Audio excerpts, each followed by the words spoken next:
The message in the smoke: the war had lasted too long. Smoke rose from the battlefield. Broken ships burned under a red sky. Black ash floated in the air like dead snow. Captain Ray Walker moved slowly between the ruins. His gun was ready. His boots crushed sharp metal and dry bones. He was alone. His mission was simple: search the crash site, collect data, and leave. But nothing felt simple anymore. The silence was strange. No sounds of battle, no screams, no engines. Only the wind, and the soft hum of dying machines. Ray stopped near a half-buried drone. It blinked weakly. A soft blue light pulsed on its side. It looked alien, not like human tech. He leaned down and touched it carefully. Suddenly, the light grew stronger. A small hologram appeared. It showed the face of a woman, not human. Her skin was silver blue.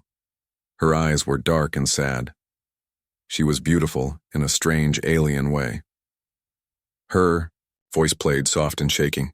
If you find this message, please, my children, they are still alive. Save them, and I am yours. Then silence. The light went out. The drone sparked once and died. Ray stared at the metal, confused. What the hell was that? He whispered. He looked around. The wreckage belonged to a ship from the Valari, an alien race known for peace. They were not the enemy. Not anymore. But someone had attacked them and left no survivors, or so he thought. A sudden sound made him turn, a weak cough. Ray followed the noise, stepping carefully through the debris. Behind a broken wall, he found her, the same woman from the message. She was alive, but barely. Her silver skin was burned. Her body trembled with every breath. Dark blood ran down her side. She opened her eyes and saw him. Human, she whispered.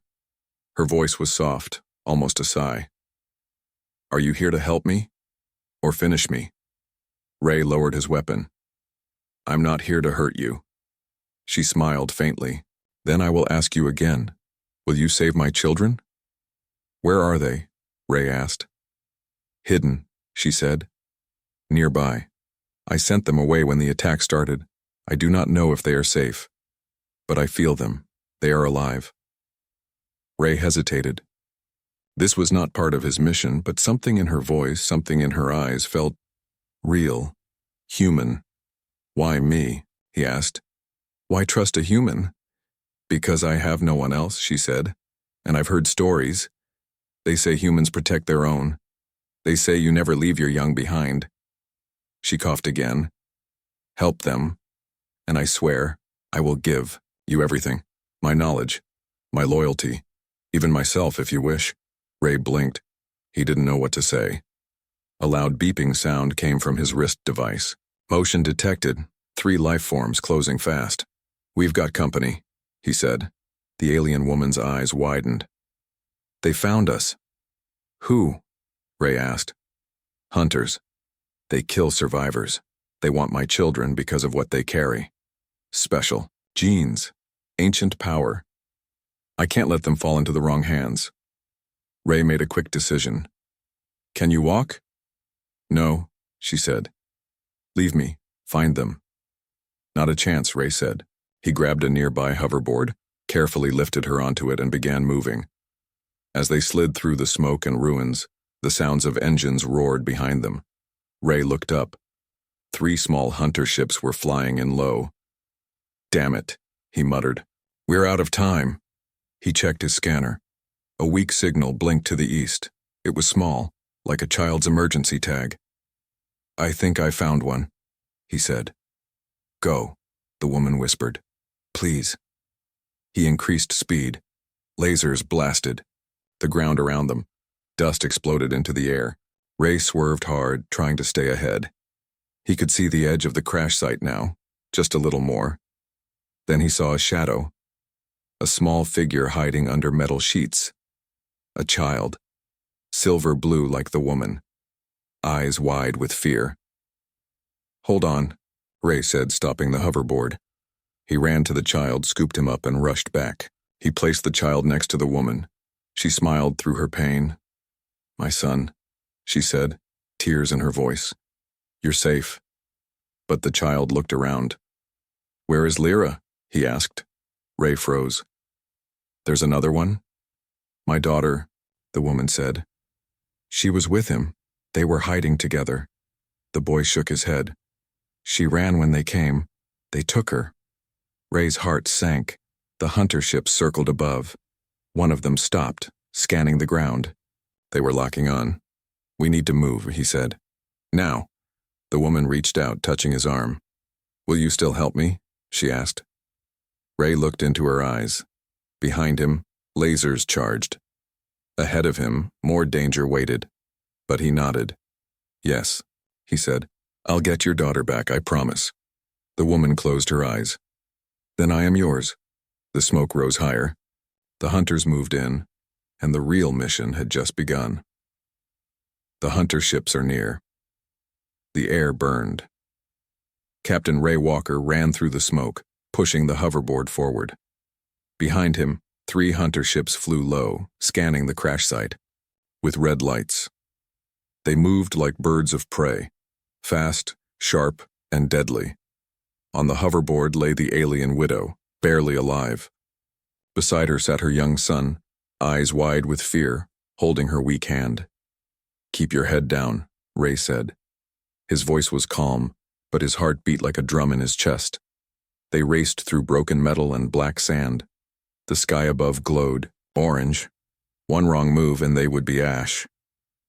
Suddenly, a red beam hit the ground ahead, blasting the path open. Metal flew into the air.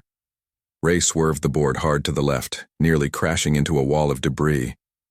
He cursed under his breath. They're not just scanning, they're hunting. The widow opened her eyes. They want my children and not me. Why? Ray asked.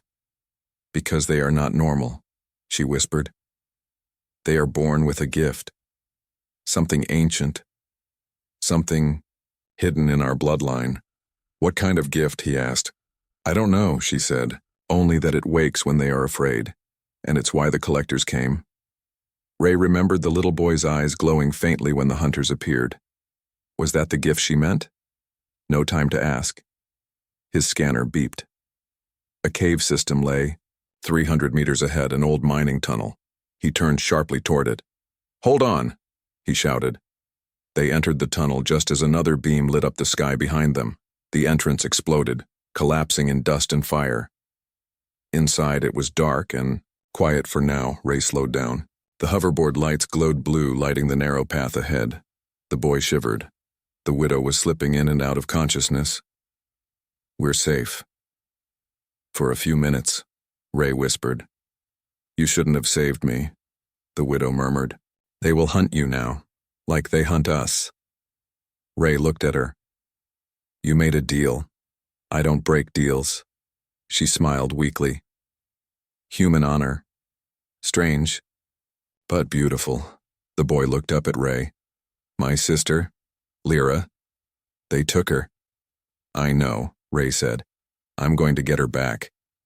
You can't fight them alone, the widow said. Then I'll find someone who can, Ray replied. He opened a hidden panel in his wrist device, a secure line, old, almost forgotten. He hesitated, then activated it. A female voice answered. This is Commander Leah Frost, Outpost Gamma. Who is this? Walker, ID 447A. Ray, you're still alive? Not for long. I need help. Now a location? Sending coordinates. Injured alien and her child with me. Her daughter was taken by collectors. There was silence. Ray, you know the rules. Aliens like her are not protected under the truce. Screw the truce, Ray said. She made a deal. She wants peace. She has information. And something else. Something dangerous. Dangerous. How? Genetic weapon hidden in her kids. Another silence, then a cold reply. Copy that. Extraction team in 20 minutes. But Ray, if this is a trick, you're on your own. The line went dead. Ray sighed. 20 minutes. It might as well be 20 hours. He turned to the widow. We'll rest here. When help arrives, I'll track your daughter. You don't understand, she whispered. You don't have much time. Ray frowned. Why? Because the hunters don't want to capture her, she said. They want to unlock the power inside her. And, if they do, she won't be my daughter anymore. She'll be their weapon. Ray stared at her. What do you mean? The boy looked up, his voice shaking. When we were hiding, they made her scream, and the rocks around us started shaking, the walls cracked. They said she was the one. Suddenly the cave trembled, a small quake. Dust fell from the ceiling. Ray stood quickly. What the hell? The widow's eyes widened. No, not now. Not this close. He drew his gun, scanning the tunnel, entrance. Then he saw it. A shadow walking toward them. Tall. Armored. Glowing red eyes. One of the collectors had found them. Ray aimed his gun. Fired. The collector didn't stop. It absorbed the bullets like water. The widow sat up, weak but determined. You must run, she said. Not without you, Ray replied. I can't move fast, she said. But he wants me more than the child. I will slow him down. Ray shook his head. No way. But the collector was getting closer. The boy screamed. Listen to me, the widow said, her voice suddenly strong. If you don't get my son out of here, the hunters will take him too, and then it's over. The ground shook again. The widow looked at Ray with calm, deep eyes. You promised, she said. Ray hesitated, then grabbed the boy. Don't die, he said. The widow smiled. Not yet. He ran through the side tunnel with the boy. Behind them he heard the widow speak in her language, soft, ancient words. A moment later, a flash of white light filled the tunnel. A scream. A blast wave. Then silence. Ray and the child slid to the ground behind a wall of stone. The boy was crying. Is she gone? He asked. Ray didn't answer. He looked back. The tunnel was sealed, and the hunter was gone. Running on empty, the tunnel behind them was silent now, sealed with broken rock and scorched stone. Captain Ray Walker sat against the cave wall, catching his breath. Beside him, the alien boy stared at the ground, his silver-blue skin glowing, faintly in the dim light. His small hands were shaking, but his face held something deeper, fear mixed with guilt. She stayed behind, the boy whispered. Ray didn't answer. He stared into the darkness, jaw tight. The widow had sacrificed herself to save them. But Ray couldn't shake the feeling that she wasn't dead. Not yet.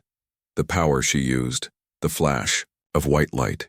It was too strong, too controlled. And if she was alive, the hunter might be too. They had to keep moving. Ray stood up and tapped his wrist device. The signal to Commander Frost had gone silent. Either her team was late, or, worse, what's your name, kid? Ray asked. Keel, the boy said softly.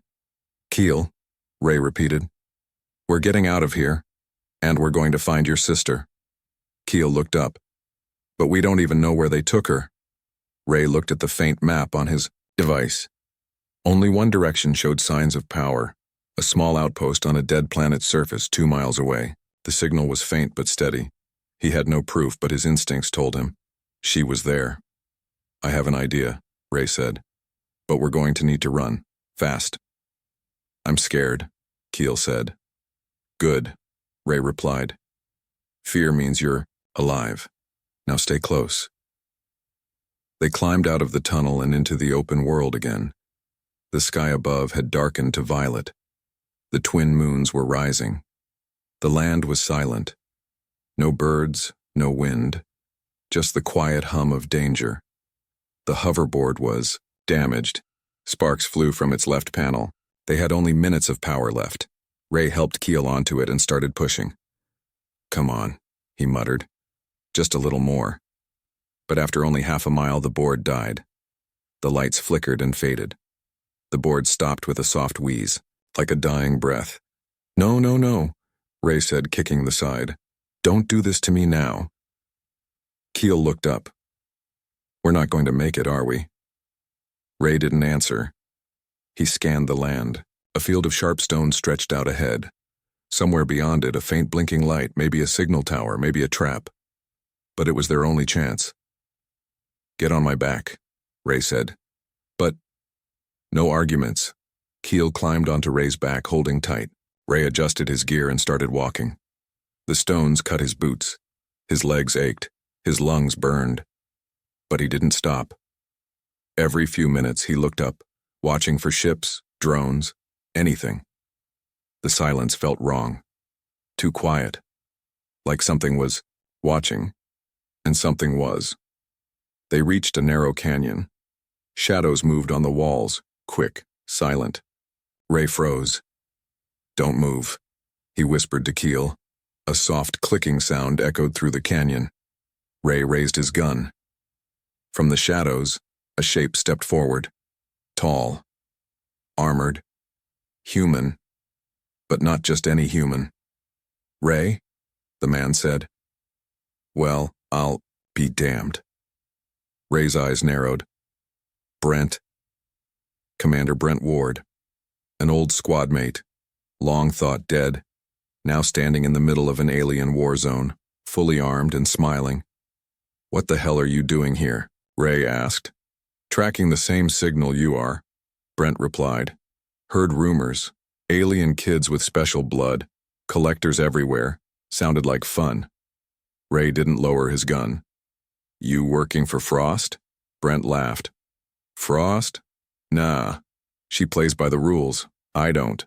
Then who are you working for? Brent smiled wider. Myself. Ray didn't like that answer. Brent noticed the boy behind Ray. Is that the kid? His name is Keel. Brent stepped closer. He's glowing, Ray. You know what that means, right? Yeah, Ray said quietly. It means he's scared. It also means he's dangerous. Ray raised his weapon higher. Step back, Brent. Come on, Brent said. You know how this ends. You hand over the kid. You get a clean exit. You keep him, and you'll be hunted like them. Then I guess I'm one of them now. Brent sighed. Wrong answer. Suddenly, Brent whistled. More figures appeared from the rocks. Mercenaries. Armed, human. 10 of them. Surrounding Ray and Keel from all sides. Ray's eyes darted around. No cover. No backup. And then, a sound. A low hum. Familiar. A collector drone. But it wasn't with the mercenaries. It came from the sky, fast and silent. It scanned the group and locked onto Keel. Red lights. Target acquired. What the? Brent turned just in time. The drone fired. A blinding flash. Chaos. Ray grabbed Keel and dove behind a rock. Mercenaries screamed. 2 were vaporized instantly. The rest scattered, firing in all directions. The drone turned toward Ray, but something strange happened. Keel stood up. His eyes glowed brighter than ever. His hands lifted, and the drone stopped moving. It froze in midair. Metal groaned. Then, with a sound like thunder, the drone crushed itself inward, twisting like paper until it exploded into dust. Ray stared in shock. How did you do that? He asked. Keel looked at his hands. I didn't mean to. Brent, bleeding and angry, crawled toward a fallen weapon. You see? I told you, this kid is not safe. Ray aimed his gun at him. Neither are you. Before Brent could answer, a new sound echoed above them. A ship. Small. Fast. Military grade. It landed with a hiss. Ramp opening. A figure walked out. Commander Leah Frost. She looked around at the wreckage, saw the glowing boy, saw Ray, saw the bodies, and said only one word. Get in. Broken trust. The ship cut through the clouds like a knife through water. Inside, silence. Captain Ray Walker sat across from Commander Leah Frost, staring at her. The alien boy, Keel, was resting, beside him covered in a thermal blanket. His hands were still shaking, his glowing eyes shut tight. Ray had questions, but Frost spoke first. I should report you for treason, she said. Ray didn't flinch. You're welcome to try. You disobeyed orders, protected alien life, endangered a mission zone. And now you bring a genetically enhanced alien child onto my ship? He's just a kid, Ray said. A scared one. A kid who destroyed a collector drone without touching it, Frost replied. They sat in silence for a moment. The engines hummed softly. You didn't come just to rescue me, Ray said finally. No, Frost admitted. We picked up traces of old Valari tech, high energy bursts, strange seismic activity, and your signal was right in the middle of it. So what do you want with Keel? We don't want him, Frost said. Earth Command does. Ray's eyes narrowed. For what? Study. Containment. Control. Maybe weapon development. No. It's not your choice anymore, Ray. He leaned closer. I made a promise. To who? The widow? She's probably dead. Ray didn't answer. Frost looked at Keel. Do you even know what he is? He's her son, and she said he's special. That's all I need to know. You're not thinking straight, Ray. This isn't about feelings. This is about survival. Earth is surrounded by enemies. This child, if what you say is true, could be the key to winning the next war. Ray's voice dropped low. Or the reason it starts? Frost sighed and stood up. We'll be at the forward base in 2 hours. After that, it's not in my hands. As she walked away, Ray looked down at Keel. The boy opened his eyes slowly. I heard you. About what? Ray asked. You said I'm just a kid. Thank you. Ray gave a small smile. You are. Even if I'm dangerous? Especially then. Keel sat up. They want to use me, don't they? Ray nodded. Maybe, but I won't let them. They took my sister, Keel said. They wanted her first, because she's stronger than me. Ray looked at him. Do you know where they took her? Keel closed his eyes. I feel her. She's scared.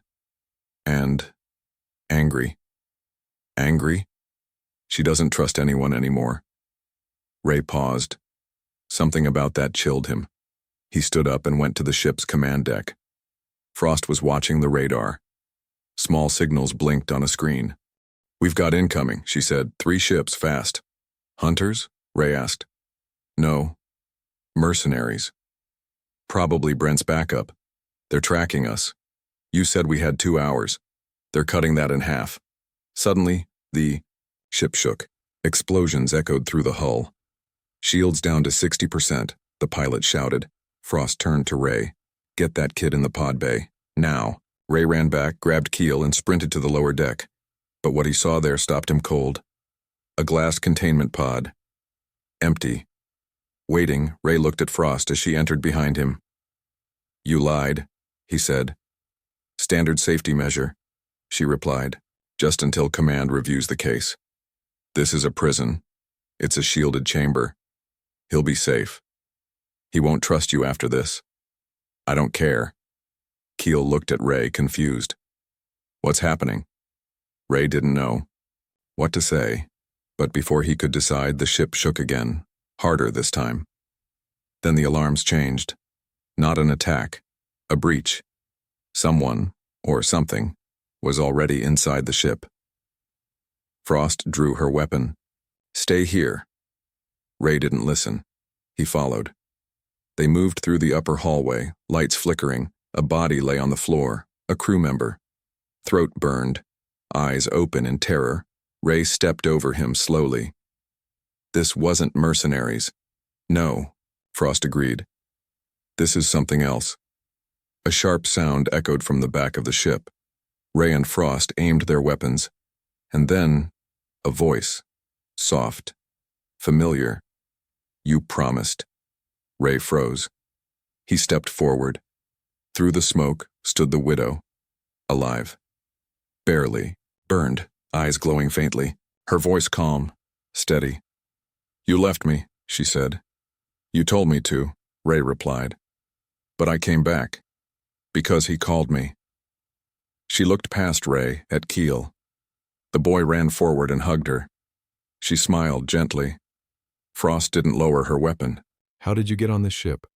The widow turned her head. Your door was open, your men were slow. You're not supposed to be here. Neither is your mercy. Frost aimed higher. Don't try anything. I won't. The widow said, but she will. She? Frost asked. The ship trembled again, but this time not from outside, from below. The floor cracked slightly, and then the lights went out. Only the emergency red glow remained. Ray looked at the widow. Your daughter's on this ship? No, she said. She's under it. Outside below the ship's hull something moved, digging, breaking, and rising. Keel held his mother's hand. She's angry. Yes, the widow said. They hurt her. They made her see what humans really want. Now she doesn't care about peace. Ray stared at the floor. You said she was taken. How did she escape? She didn't, the widow said. They let her go. They wanted to see what she would become. The ship's hull cracked open. A blinding light rose from the ground, and from that light stepped a small girl. Barefoot, silver-skinned, eyes glowing white. Lyra. She looked up at the ship with no expression, and everything metal around her began to shake. The traitor among us, the ship was no longer flying. It was falling. As the hull cracked open and Lyra, the glowing alien child, rose from the ground, the engines sputtered. Alarms screamed. Red lights blinked. Metal panels peeled, inward as if crushed by invisible hands. Inside, Captain Ray Walker held onto a safety rail. Smoke filled the corridor. Sparks rained from the ceiling. Brace for crash, the pilot shouted. Seconds later, the ship slammed into the ground. A wave of dust rose like a cloud around them. Silence followed. Deep, heavy silence. Like the moment after a heart stops. Ray coughed and stood slowly. His ears rang. His body ached, but he was alive. Next to him, Keel groaned and tried to sit up. The widow pulled her son close, shielding him. Commander Leah Frost was already on her feet, gun in hand, eyes scanning. Outside the broken ship window, Lyra stood still. Her eyes glowed white. Her silver-blue skin shimmered like liquid. Around, her small rocks floated in the air, hovering, spinning slowly. The air bent around her. The ground cracked beneath her bare feet, and then she spoke, but not with her voice. In every person's mind, a whisper echoed. You left me. Frost gritted her teeth. Telepathy? Not exactly, the widow said. She's speaking through the field around her. Her power is awake now. Ray watched, uneasy. She doesn't look like a child anymore. Because she isn't, the widow replied softly. Not fully. Can you control her? The widow shook her head. No one can, not now. Outside, Lyra raised one hand.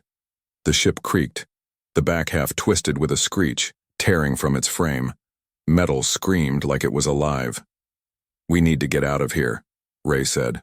Frost grabbed her comlink. Emergency call, this is Commander Frost. We've crashed near Zone 7 Echo, requesting air evac and full tactical backup. We have a Class 0 anomaly on site, a voice answered. But it wasn't from the comm. It came from behind them. You're not getting backup. Ray turned sharply. Brent, bloody, burned, alive. He stood at the hallway entrance, a smoking pistol in one hand and a transmitter in the other. Frost raised her weapon. I thought you were dead. Almost, Brent said. Your friend here left me to fry, but I've got more lives than a cat. How did you survive the drone attack? Ray asked. Because I wasn't the target, Brent said. I was the one holding the leash. Ray stepped forward. You've been working with the collectors. Brent grinned. They pay well. And they want the kids alive, mostly. Frost looked furious. You sold us out, your own kind? Humanity's broken, Brent said. Too slow, too careful. These alien kids, they're the future, they're evolution, and I plan to be on the winning side. Suddenly, Brent pressed a button. Gas hissed from the vents. Ray grabbed a mask from the wall and threw another to Frost. The widow shielded Keel with her arm using her own breathing mask. Brent raised his gun. You've all been real fun, he said. But this is where our stories split. He fired, but not at them. At the widow, she cried out, falling to her knees. Keel screamed. Ray tackled Brent, slamming him into the wall. You shot her. She'll live, Brent said. Barely. But she's not the one they want. Keel's glow brightened. You hurt her. Brent laughed. So? What are you going to do about it? Keel stood, shaking, eyes glowing bright blue now. His hands lit with small white sparks. Energy crackled around him, and then it stopped. Keel collapsed, unconscious. Frost ran to him. He's not breathing. Gas took him down, Brent said. It's laced with neural dampeners, suppresses the gift. Ray turned slowly. His eyes were dark, angry. He picked up Brent's gun and aimed it at his face. You're not walking. Out of here. But Brent didn't look scared. You won't kill me, he said. You need me. Why? Because I know where they're taking her. Ray paused. Taking who? Brent smiled. Lyra. They turned. She was gone. The place she had stood now held only scorch marks and cracked ground. No floating rocks. No glowing eyes. Just absence. Ray ran outside. Nothing. She vanished. She's teleporting? Frost asked, stunned. Worse, the widow said, weak but awake. She's moving through energy currents, jumping between gravitational lines. It's something my people never learned to control. But she can. Where did she go? Ray asked. The widow looked up and pointed. To the stars. Scene change. Somewhere far away, on a black collector ship in deep orbit above a red planet, Lyra sat in silence. Her body was calm, her face blank. Around her stood 6 collector scientists. One of them whispered, Her mind is open. She is listening. Another asked, Did she follow the signal? Yes, the first replied. She thinks we can help her. And can we? Only for a moment. Then she'll destroy us all. Lyra opened her eyes and smiled. Back to Ray and Frost. They stood near the wreckage. Smoke still curled from the ship. Medics finally arrived. A new ship hovered nearby, preparing for evac. The widow held Keel in her arms. His breathing was stable now. Frost turned to Ray. You understand what this means? Yeah, he said. She's not lost. No. But she's not safe either. Ray looked up at the stars. Then we bring her back, he said. Before she forgets who she is. Frost sighed. And if it's too late? Ray looked at Keel. Then we save him. So he never becomes what she might. The widow's power, the night sky above the crashed ship, was quiet. But inside the makeshift shelter, silence meant tension. Commander Frost sat by the comms table, scanning deep space signals. Ray Walker paced the metal floor, watching the stars beyond the broken window. And in the corner, the widow held her son, Keel, who still hadn't fully woken up. The medics had done what they could. He was breathing, his vitals steady, but his body was weak. Too weak. Neural damage, the medic had said. Not physical, something inside him shut down like he burned out. Frost had a theory. He tried to stop himself, she said. He didn't want to hurt anyone. Ray didn't speak. He just stared into the dark. Finally, the widow broke the silence. We don't have much time. Frost turned. Explain. They've taken my daughter, the widow said. Not to control her, to awaken her fully. The collectors want her to lose everything. Memory, love, even fear. When that happens, she'll stop being my daughter and start being a weapon. Frost finished. Ray nodded. Then we get her back before that happens. No, the widow said. You don't understand. We already lost that chance. Frost frowned. What do you mean? She is not coming back for love, the widow said softly. She is coming back for destruction. She wants revenge. Ray stepped forward. Then we remind her who she is. The widow looked at him. And what if she remembers, but chooses to destroy anyway? No one had an answer. Scene shift. Collector ship, deep space. Lyra sat alone, in a white chamber. No doors, no walls, just endless light. A voice spoke to her, soft, artificial. You are not a child. She said nothing. You are not a daughter. Still, silence. You are not bound by blood or memory or pain. Lyra's eyes opened. They glowed with cold white fire. The voice continued. You are power, and we will guide you. Lyra stood, and the chamber trembled. Back on Earth Outpost, moments later, a sudden vibration ran through the metal floor. The lights flickered. Frost drew her weapon. Incoming. Ray checked the radar. It's not ships. Then outside the window, they saw her, the widow, but not the one sitting in the room. This was a younger version, an illusion. Silver-skinned, glowing. She walked calmly across the desert surface, untouched by the wind or the cold. Ray looked at the real widow. What is that? A warning, she whispered. A memory from her mind. She's telling me. She remembers who I was, not who I am. Outside, the illusion stopped. It raised one hand, and the sky cracked. Not the clouds, the sky itself. A thin, jagged line of light spread across the stars like a shattered mirror. Frost stepped back. What is she doing? Trying to break reality, the widow said. Testing how far she can push the universe. Suddenly, the real widow stood. Her body glowed faintly now. Her voice dropped low. No more hiding. What are you doing? Ray asked. I'm going to show her what I've hidden, she said. The part of me that made the collectors fear my bloodline. You told me you couldn't stop her, Ray said. I can't. Not as her mother, but as what I once was. Maybe. Her skin shifted, her body straightened, her eyes became brighter, sharper, ancient. Frost took a step back. What are you?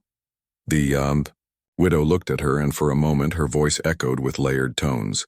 Not one voice, but many, like a choir speaking in one. I was born before your stars formed, she said. My people were guardians of knowledge, until we became too powerful. We hid. We changed our bodies. We erased ourselves from history. You're not Valari, Ray said. No, she replied. Valari are our descendants, peaceful, kind, but they don't carry what I carry. My children do. She walked to the middle of the room. Light pulsed from her fingertips. What are you doing? Frost asked. I'm opening the gate. To where? To her. The floor cracked. A circle of light formed beneath her feet, symbols in a language older than time swirling outward. Energy filled the room like rising pressure. Keel woke up with a gasp. His eyes glowed. Mother. She looked at him. Stay. Be still. If I don't return, you will, he said. Then the room exploded with white light and the widow was gone. Scene shift. Inside the mindstorm, Lyra stood on a bridge of stars. But she wasn't alone. Her mother appeared across from her. Calm, glowing, solid. You shouldn't be here, Lyra said. I had to come. They showed me the truth about humans, about weakness. They showed you only what they wanted, the widow said. No, I felt it. Their hate, their fear. They want to use us. Some do, her mother said, but not all. You still believe in hope? Lyra's voice cracked. After what they did to me? Yes, the widow said. Because of the one who didn't. Ray? He protected your brother. He honored a promise. And he gave me something I thought I lost. What? Faith. Lyra trembled. I can't go. Back, then come forward, the widow said. To something better. Lyra stepped forward. But then something else spoke. From the shadows behind her. The collectors. Their voices echoed from the cracks in the sky. She is ours. She opened her mind. And now she belongs to the void. They appeared, hollow figures made of metal and shadow. But the widow raised her hands, and power flowed from her like a river.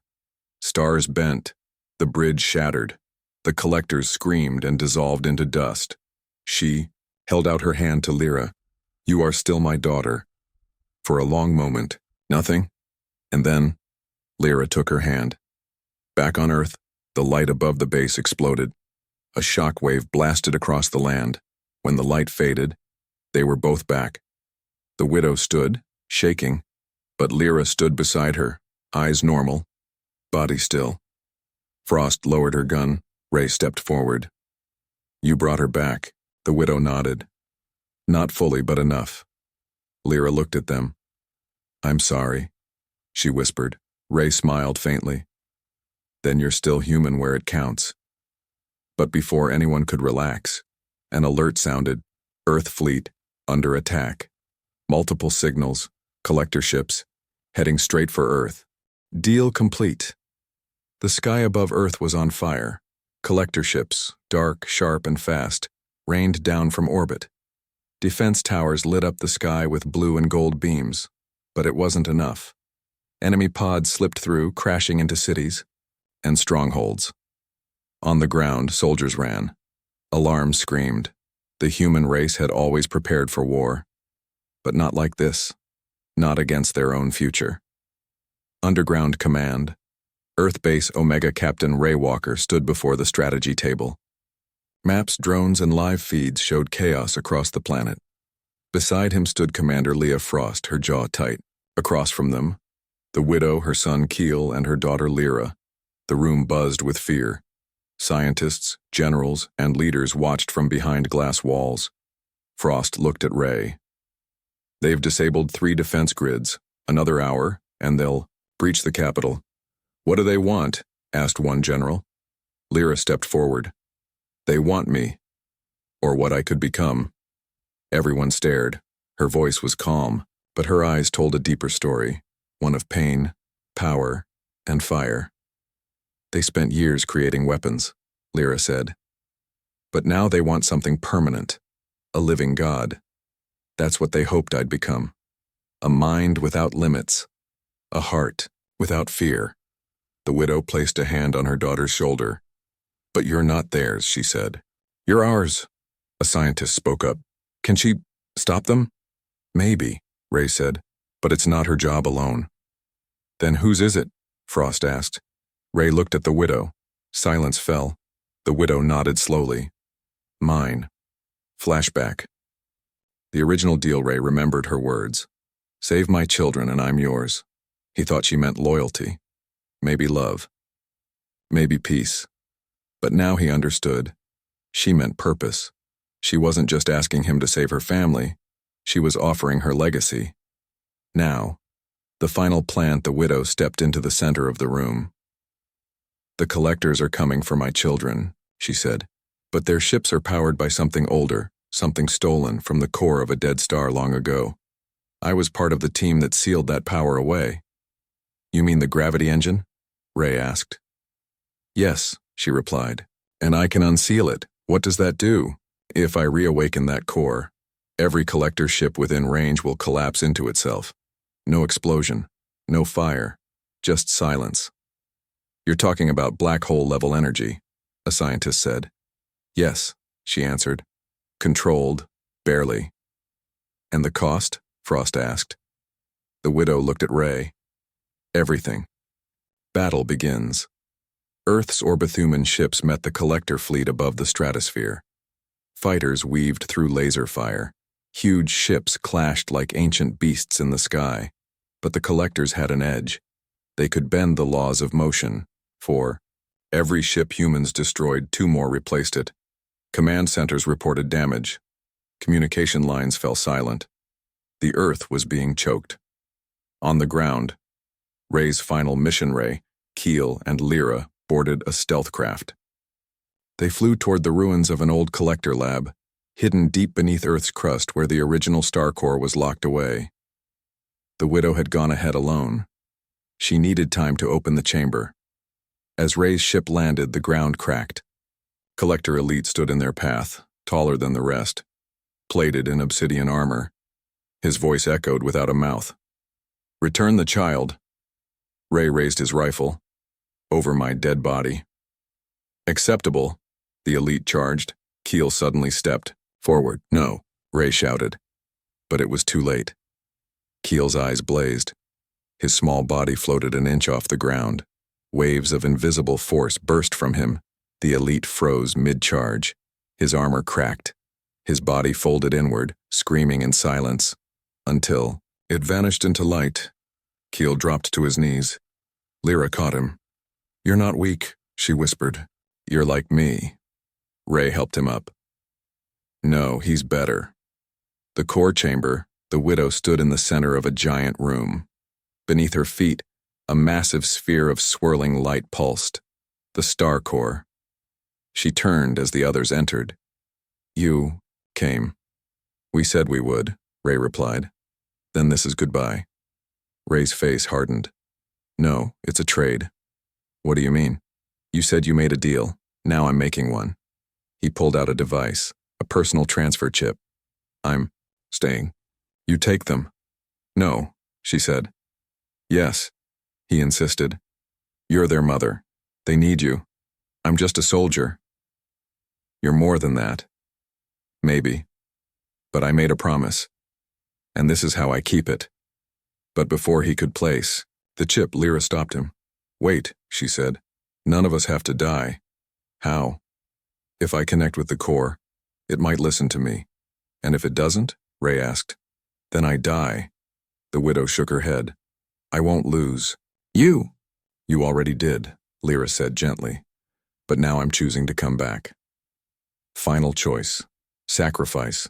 The widow and Ray stood together, watching, as Lyra walked into the star cord, energy wrapped around her. She didn't scream. She didn't flinch. She smiled and whispered, no more fear. The core pulsed, bright, hot, alive. Space. Seconds later, every collector ship in orbit blinked once, paused, and then collapsed inward into specks of light like falling stars returning home. Earth. After the light, a soft wind blew over the silent, based on no alarms, no gunfire, just peace. Inside the core chamber, the light faded. Lyra stood, still alive, but different. What are you now? Frost asked. Lyra looked at her. A bridge, between what we were and what we could be. Ray walked to the widow. Your deal is complete, he said softly. She looked at him. No, she said. Our deal is just beginning. Epilogue. 6 months later, Earth rebuilt. Aliens walked its cities. Humans traveled farther than ever before. Peace was no longer a dream. It was real. But fragile. In a quiet garden near the ocean, Ray sat with Keel building a model ship. Lyra floated above them, shaping clouds into animals. The widow watched from the porch. Frost arrived with a data chip. What is it? Ray asked. A message. From deep space. From who? A warning, she said. A new force is rising, something worse than the collectors. The widow stood slowly. Then we get ready. Ray smirked. You're staying this time? She looked at him, with a calm fire in her eyes. You're mine, remember? Deal's a deal.